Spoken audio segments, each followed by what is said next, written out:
So high everyone, this is Deepika. Welcome back. I hope कि आप सभी बहुत अच्छे होंगे। एक बार फिर से स्वागत है स्टडी विद कंफर्ट वे। और आज हम डिस्कस करने वाले हैं एक वेस्टर्न पॉलिटिकल थॉट का इंपॉर्टेंट कॉन्सेप्ट जो मैकियावेली का है कि Machiavelli is known as a child of his time या हिज एज।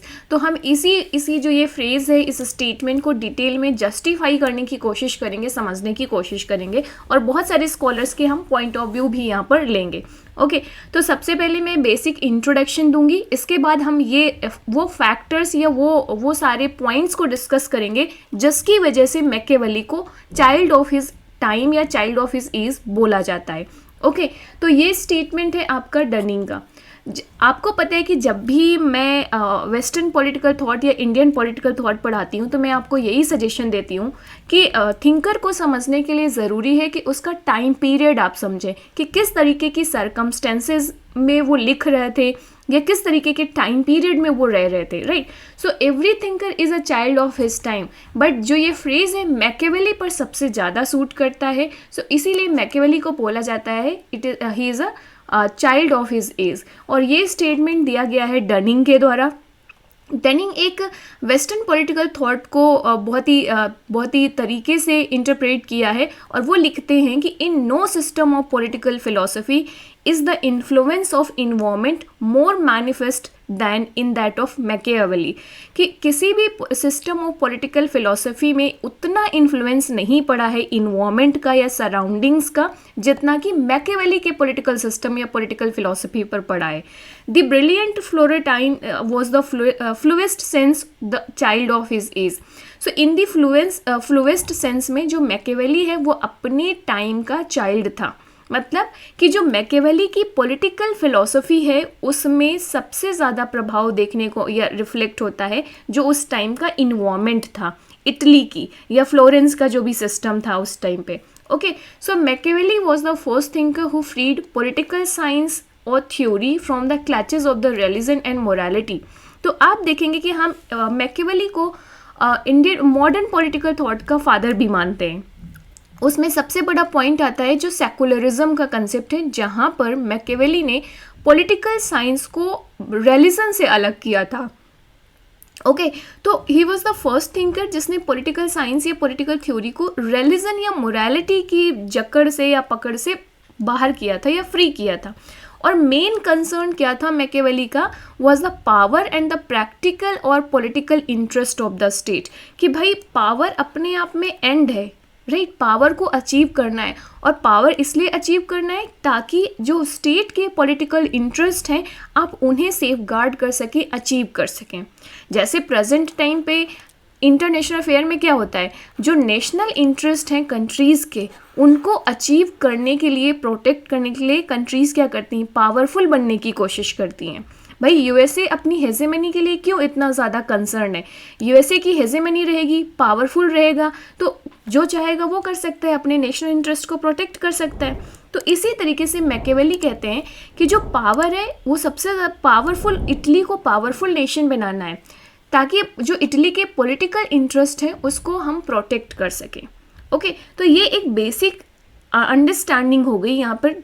इससे पहले कि हम शुरू करें कि व्हाट आर द रीज़न जिसकी वजह से मैकियावेली को एक चाइल्ड ऑफ हिज एज बोला जाता है, तो थोड़ा बहुत मैकियावेली के बेसिक इन्फॉर्मेशन ले लेते हैं यहाँ पर। He was born in 1469 Florence, Italy में एक प्लेस है। और उनकी जो एजुकेशन हुई थी ना वो पब्लिक कैरियर में हुई थी और उन्होंने कई सारी हायर पोस्ट में सर्विसेज दी थी गवर्नमेंट ऑफ फ्लोरेंस के।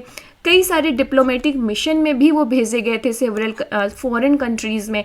तो इस तरीके से जो उनका एक्सपीरियंस था वो फर्स्ट हैंड एक्सपीरियंस था कि मतलब उन्होंने खुद सर्विस दी, खुद काम किया, फील्ड वर्क किया, डिप्लोमेटिक मिशन में गए और यहाँ से उन्होंने फर्स्ट हैंड एक्सपीरियंस गेन किया about the political and diplomatic matter पे।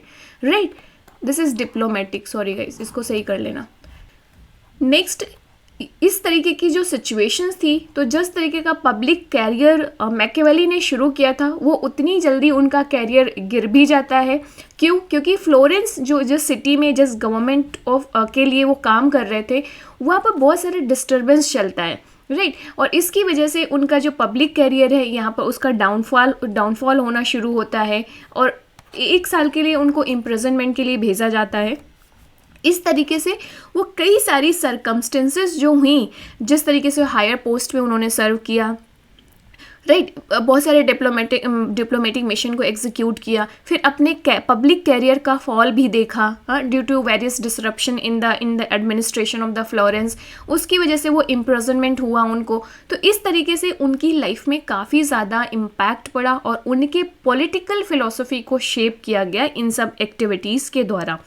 So during his period of forced retirement, उनका फोर्स्ड रिटायरमेंट क्यों हुआ था पब्लिक कैरियर से, पॉलिटिकल लाइफ से, वो विलिंगली नहीं उससे दूर आए थे, बट ऐसी सिचुएशन बनी थी जिसकी वजह से हम इसे फोर्स्ड रिटायरमेंट कहते हैं।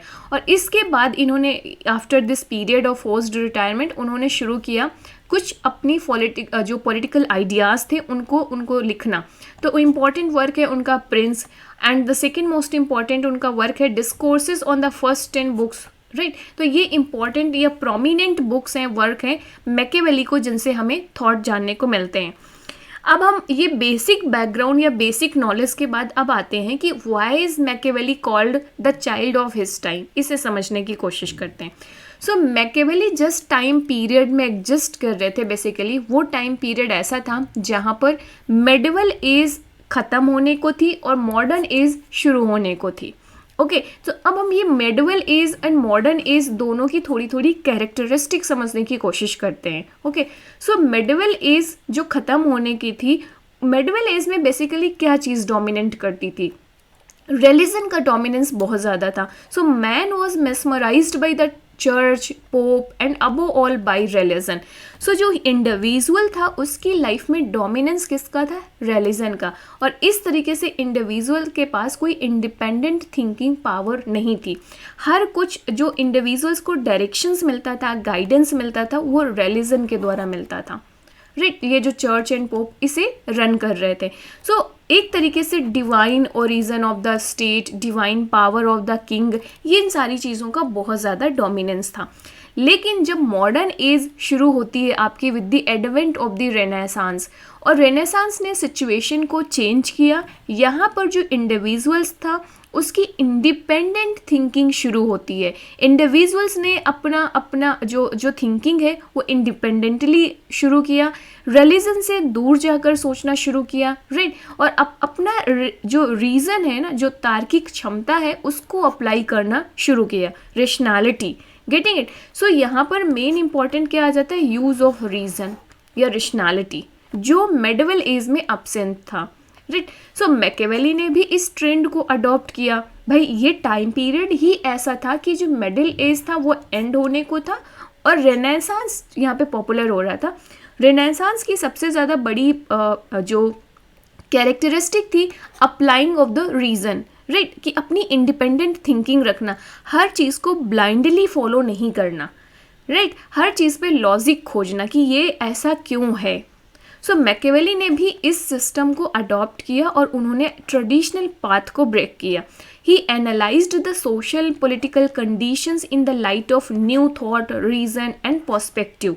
सो political conditions, for example Italy की जो पॉलिटिकल कंडीशन है वो ऐसी क्यों है, उसके पीछे उन्होंने लॉजिक खोजा, रीज़न अप्लाई किया, पर्सपेक्टिव निकाला।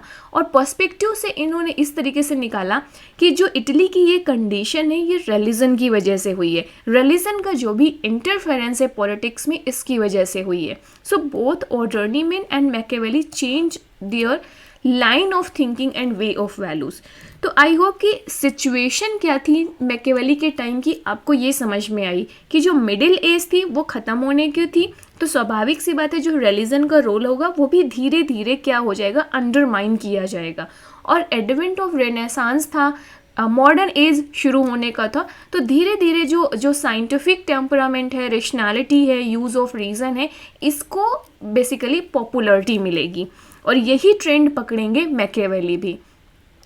तो मोस्ट इम्पॉर्टेंट फैक्टर क्या है? Machiavelli and renaissance period. So renaissance का जो इन्फ्लुएंस है वो बहुत ज़्यादा देखने को मिलेगा आपके मैकियावेली के पॉलिटिकल फिलोसफी में, और इसीलिए मैकियावेली को क्या कहेंगे हम? Child of his age. So जो W.T. जोन्स है वो कहते हैं कि Machiavelli was the child of Florence and of the renaissance. क्यों? जिस तरीके से इन्होंने डिफरेंट पाथ को अडॉप्ट किया, ट्रेडिशनल पाथ को इन्होंने रिजेक्ट किया, राइट। और इस तरीके से जितनी भी क्वालिटीज़ थी जो उस टाइम पीरियड पे पॉपुलर हो रही थी, जैसे use of reason, independent thinking, critical evaluation, ये सब किसकी हमें मैकियावेली की पर्सनालिटी में देखने को मिलेगा और इसी तरीके से ये उनकी राइटिंग में भी रिफ्लेक्ट होगा। So many critics of Western political thought prefer to call a Machiavelli as a child of Renaissance. So critics भी कहते हैं कि जो मैकियावेली ने थॉट दिया है ना, ये अपने चाइल्ड से प्रभावित होकर अपनी एज या अपने टाइम सर्कमस्टेंसेस से प्रभावित होकर दिया है। ओके, सो जो रेनेसांस का इम्पॉर्टेंट एस्पेक्ट ये है कि जो इंडिविजुअल्स था उसने जजमेंट देना शुरू किया, हर चीज़ में को रीज़न अप्लाई करना शुरू किया, specially in politics in the new light. हमने ऑलरेडी देख लिया है इस चीज़ को। ओके, सो यहाँ पर जो मोरालिटी, जस्टिस, रिलीजन थी, इन सारी वैल्यूज़ को स्कैन करना शुरू किया, राइट। वैल्यूज़ को एज इट इज़ नहीं अडॉप्ट किया गया। जैसे फॉर एग्जांपल पहले बोला जाए कि जो मोरालिटी है ना, ये रिलीजन का बहुत इंपॉर्टेंट वैल्यू है, इंडिविजुअल को इसे एक्सेप्ट करना चाहिए, इंडिविजुअल को मोरल होना चाहिए, तो इंडिविजुअल उसे एक्सेप्ट कर लेगा as it is. But renaissance की वजह के बाद क्या हुआ, इंडिविजुअल्स ने जो मोरालिटी का कंसेप्ट है उसको स्कैन करना शुरू किया। मोरालिटी एक वैल्यू है, स्कैन किया कि भाई ये क्यों रिक्वायरमेंट है इसकी, कैसे ये अप्लाई होता है। तो जब मैकियावेली ने भी ये चीज़ की तो मैकियावेली ने पाया कि भाई जब स्टेट का मैटर होता है तो वहाँ पर स्टेट के जो इंटरेस्ट हैं, स्टेट के जो जितनी भी चीज़ें हैं, स्टेट अफेयर्स है, वो इम्पॉर्टेंट है, ना कि मोरालिटी। तो प्रिंस को ज़रूरत है कि भाई स्टेट की सिक्योरिटी को देखे, स्टेट की जो इंटरेस्ट है उसको देखे, राइट, ना कि मोरालिटी के साथ जाए, राइट। ये चीज़ आप देखने को यहाँ पर मिलेगी। तो इस तरीके से ही थॉट कि man was not created simply to follow the advice of church and adopt certain religious principle. तो मैकियावेली का यहाँ मानना ये है कि जो इंडिविजुअल है, ह्यूमन बीइंग है, ये सिर्फ इसलिए नहीं क्रिएट किया गया है कि सिर्फ जो चर्च ने एडवाइस दे दी, जो सलाह दे दी और जो रिलीजियस प्रिंसिपल चर्च के द्वारा बना दिए गए उसको बस फॉलो करे ब्लाइंडली, नहीं, इससे एक स्टेप आगे होना चाहिए। इंडिविजुअल्स को अपना रीज़न या अपना जो रेशनैलिटी है वो अप्लाई करना चाहिए।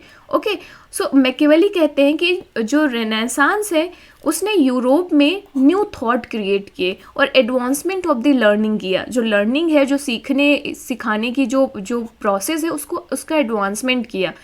और इस तरीके से रेनेसांस ने लोगों को इंस्पायर किया कि आप और भी ज़्यादा जानें, जैसे जस्टिस क्या है, रिलीजन क्या है, वैल्यूज़ के बारे में और जानें, पॉलिटिक्स के बारे में और जानें।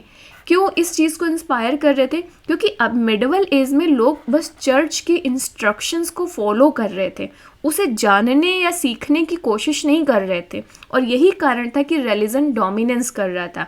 सो मॉडर्न एज में रेनेसांस के टाइम पीरियड में इसी जो रिलीजन है इसके रोल को अंडरमाइन करने की कोशिश की गई और लोगों को इंस्पायर किया गया कि आप जब अपनी लर्निंग को एडवांसमेंट करें, आप और ज़्यादा जानें, ताकि जो रिलीजियस इंस्ट्रक्शंस हैं, गाइडेंस है, उसको एज इट इज़ फॉलो ना करें। तो मैकियावेली पाते हैं कि जो यूरोप की दूसरी कंट्रीज़ हैं वहाँ पर इस तरीके के थॉट सिस्टम को प्रमोट किया गया है, रेनेसांस को प्रमोट किया गया है, जबकि इटली में इस चीज़ को ऐसा प्रमोट नहीं किया गया, न्यू थॉट सिस्टम को या जो रेशनैलिटी का एप्लीकेशन है उसको इतना ज़्यादा इंस्पायर नहीं किया गया है। यही कारण है कि जो इटली है it remained in the darkness, और जो इटली है इसकी प्रॉस्पेरिटी उतनी ज़्यादा नहीं हो पाई है, इटली में करप्शन बहुत ज़्यादा है, इटली एक पावरफुल नेशन नहीं बन पाया है as compare to other European countries. Getting it? तो इस पूरे पॉइंट ऑफ व्यू से हमें ये पता चलता है कि जो मैकियावेली था was the child of his as, जैसा कि डनिंग ने कहा था, और W.T. जोन्स जो कहते हैं कि Machiavelli was the child of Florence and of the renaissance. क्यों? क्योंकि जो फ्लोरेंस या इटली की सिचुएशंस थी और जिस तरीके से रेनेसांस या पुनर्जागरण से चेंजेस आ रहे थे, उनका प्रभाव आपको मैकियावेली की पर्सनालिटी, मैकियावेली की पॉलिटिकल थॉट, मैकियावेली की राइटिंग्स में आपको देखने को मिलेगा। तो ये पॉइंट समझ में आया कि मैकियावेली का रेनेसांस से कैसे कनेक्शन है। ओके, और इसकी वजह से इसे हम कहेंगे कि वो अपने टाइम पीरियड का चाइल्ड है। देन रिफॉर्मेशन, अब रेनेसांस आएगा जहाँ पे हम रीज़न को बढ़ावा देंगे, नए जो लर्निंग है उसका एडवांसमेंट को बढ़ावा देंगे, और हम लोगों को इंस्पायर करेंगे कि आप और ज़्यादा जानें और सीखें। तो स्वाभाविक सी बात है, जब लोग जितना ज़्यादा लोगों को नॉलेज होगा, जितना ज़्यादा लोग जानेंगे, लर्निंग करेंगे, उतने ही हम रिफॉर्म्स भी आएंगे। Getting it? जैसे सिंपल सा है कि आपको जैसे जैसे नॉलेज होता जाता है चीज़ों के बारे में, आप अपने बिहेवियर को वैसे वैसे चेंज करते जाते हो, राइट? तो अपने आप में रिफॉर्म करते हैं आप। तो यही सिस्टम चलता है पॉलिटिकल सिस्टम में भी। तो आफ्टर द रेनेसांस जब ये जाना गया कि भाई रिलीजन का रोल इतना ज़्यादा इंडिविजुअल की लाइफ में नहीं होना चाहिए, तो separation between public and private affairs की डिमांड की जाने लगी, राइट? पब्लिक अफेयर्स जैसे कि पॉलिटिकल जो पॉलिटिक्स है ये पब्लिक अफेयर हो गया। प्राइवेट अफेयर्स में आपका रिलीजन आ जाएगा कि जो रिलीजन है वो इंडिविजुअल का प्राइवेट मैटर्स है। रिलीजन को कैसे प्रैक्टिस कर रहा है, कैसे फॉलो कर रहा है, ये इंडिविजुअल का प्राइवेट मैटर्स है। इसको हमें पॉलिटिक्स के साथ जोड़ना नहीं है, राइट? तो रिफॉर्मेशन में डिमांड की गई separation between the public and private affairs, और ये किसका प्रोडक्ट है? रेनेसांस का, राइट? सो मैकियावेली के थॉट आप देखेंगे कि जो politics and religion are the different because their fields are separate. So दोनों की जब रिलीजन एंड पॉलिटिक्स की फील्ड डिफरेंट है, सेपरेट है, अलग है, तो ये दोनों भी तो अपने आप में डिफरेंट हुए। हमने इनको कनेक्ट करके क्यों रखा हुआ है? और इसी वजह से मैकियावेली सपोर्ट करते हैं कि separation of the politics from religion.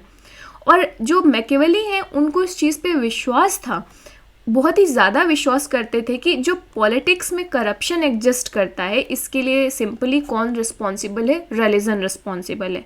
क्योंकि रिलीजन के नाम पर जो सिस्टम है वो करप्ट प्रैक्टिसेस करता है, और इंडिविजुअल उनको एज इट इज़ फॉलो करता है, विश्वास कर लेता है। इंडिविजुअल्स की क्योंकि अपनी कोई इंडिपेंडेंट थिंकिंग नहीं है, अपने रेशनैलिटी का यूज़ नहीं करता इंडिविजुअल, तो सबको एक डिवाइन विल की, गॉड की विल है ये समझ के लोग एक्सेप्ट कर लेते हैं, और इस तरीके से पूरा सिस्टम करप्शन को बढ़ावा देता है ड्यू टू दिस रिलीजन।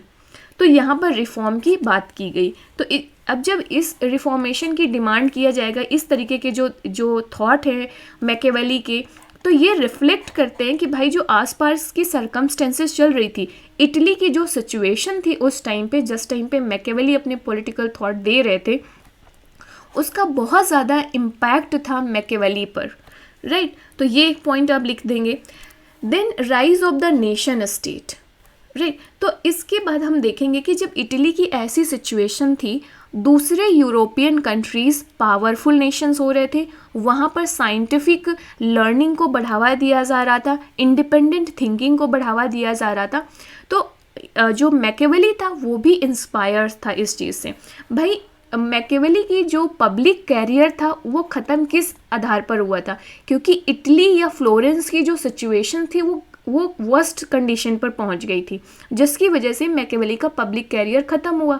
तो मैकियावेली को लगा कि भाई मुझे तो इटली की सिचुएशन को सही करना है, इटली को एक पावरफुल स्टेट बनाना है। सो उसका इंटेंशन क्या था? Convert Italy into a nation, one state, one nation one state. जो भी डिफरेंट टुकड़ों में बटा हुआ था इटली, हमें उसका यूनिफिकेशन करके वन नेशन वन स्टेट बनाना था। ये किसका? ये पर्पस था मैकियावेली का।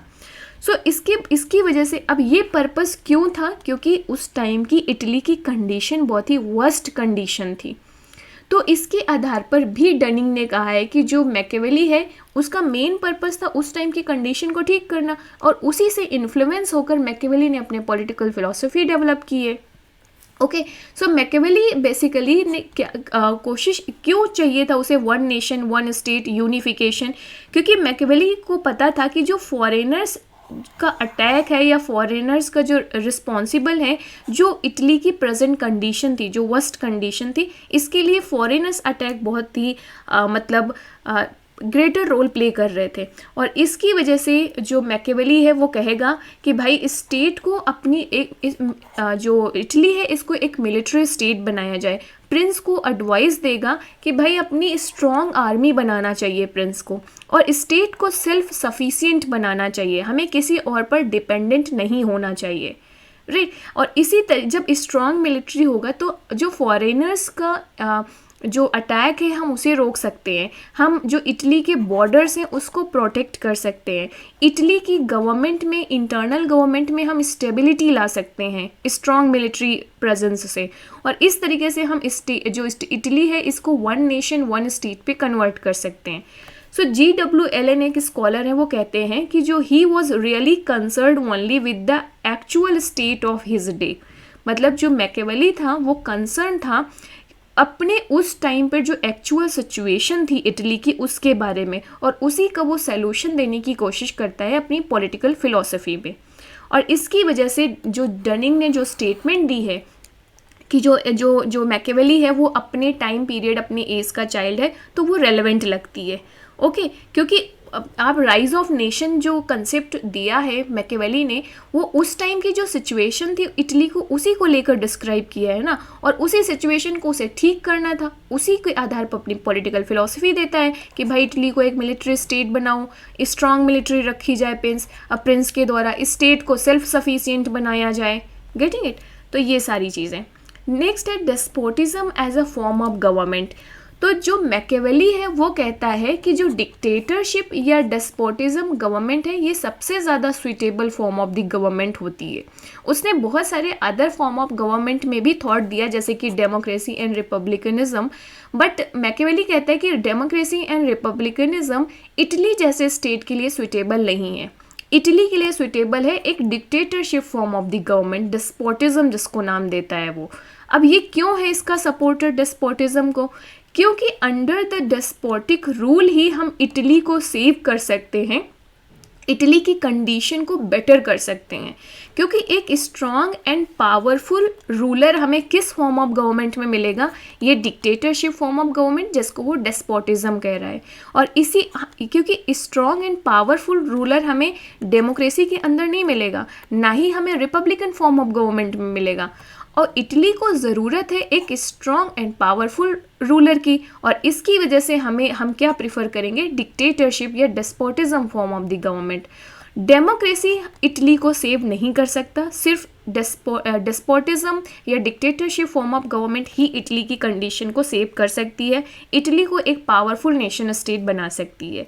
तो ये जो despotism as a form of government जो सजेस्ट किया गया मैकियावेली के द्वारा इटली के लिए, ये पॉइंट भी बताता है कि जो मैकियावेली के पॉलिटिकल फिलॉसफी है, पॉलिटिकल थॉट है, वो बहुत ज़्यादा इन्फ्लुएंस्ड थी उस टाइम की कंडीशन से।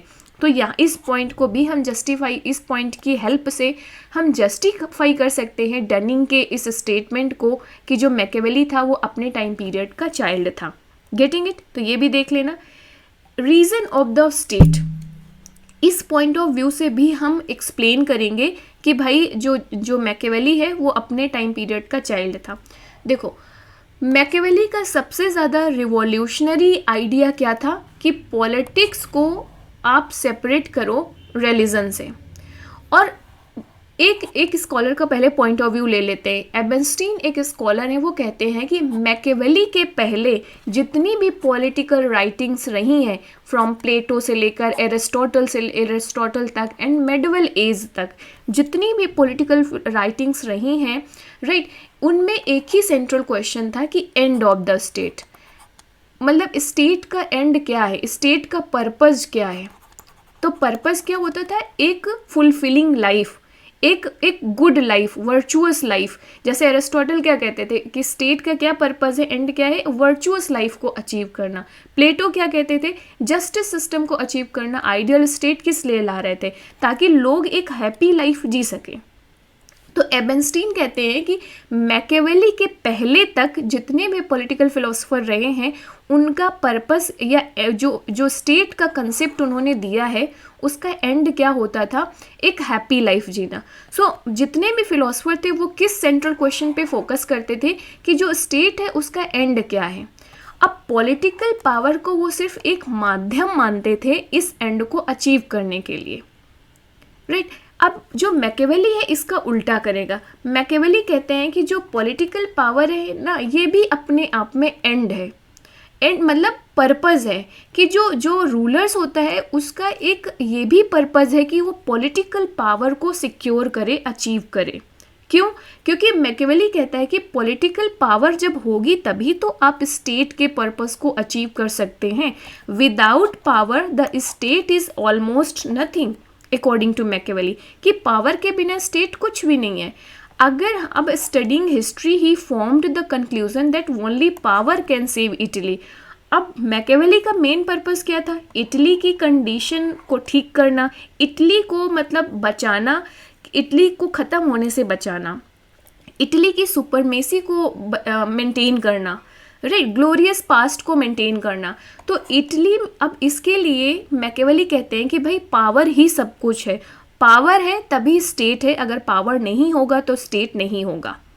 तो मैकियावेली ने basically and of the state को इग्नोर करके किस चीज़ पे फोकस किया है कि जो पावर है ना, that is very important. So Machiavelli's political philosophy is the power of the state. इस चीज़ को ध्यान रखना है आपको। अब ये जो पावर का कंसेप्ट यहाँ पर ये दे रहे हैं, तो ये भी किससे प्रभावित है? उस टाइम की सिचुएशन से। उस टाइम की सिचुएशन क्या थी कि एनी हाउ इटली को बचाना है, इटली की सुपरमेसी को मेंटेन करना है, वर्स्ट कंडीशन को ठीक करना है। तो उसी से प्रभावित होकर इन्होंने पावर का अपना ये कंसेप्ट दिया। तो इससे भी आप जस्टिफाई कर सकते हैं कि जो डनिंग कह रहे हैं कि मैकियावेली अपने टाइम पीरियड का चाइल्ड था, वो सही है। ओके, तो इस तरीके से ये कुछ जस्टिफिकेशन है आप दे सकते हैं इस स्टेटमेंट को प्रूव करने के लिए, स्टेटमेंट को जस्टिफाई करने के लिए। अगर हम आज का डिस्कशन कंक्लूड करें, राइट, तो हम सबाइन का एक स्टेटमेंट ले सकते हैं यहाँ पर, ओके, कि no man of his age so clearly and direction that political evolution was taking throughout the Europe. Sabine कहते हैं कि मैकियावेली के अलावा कोई भी ऐसा पर्सन नहीं था उस एज में जो ये देख सकता कि जो पॉलिटिकल एवोल्यूशन किस डायरेक्शन में हो रहा है, किस तरीके से हो रहा है यूरोप में। तो जो मैकियावेली था, that was the only person of that age जो इस चीज़ को बेसिकली, जो पॉलिटिकल फिनोमेना हो रहे थे, पॉलिटिकल एवोल्यूशन उस टाइम हो रहे थे, पॉलिटिकल एवोल्यूशन जैसे कि जो मॉडर्न पॉलिटिकल सिस्टम डेवलप हो रहा था, जिस तरीके से नेशन स्टेट इमर्जेंस में आ रहा था, सॉवरेनिटी का कंसेप्ट इमर्जेंस में आ रहा था, तो ये सब किसने प्रेडिक्ट किया था? ये मैकियावेली ने प्रेडिक्ट किया था। और Machiavelli had profound knowledge about the social and political condition of the Italy. So जो मैकियावेली की पॉलिटिकल फिलॉसफी है उसमें social and political condition of the Italy का आपको बहुत ज़्यादा इम्पैक्ट देखने को मिलेगा।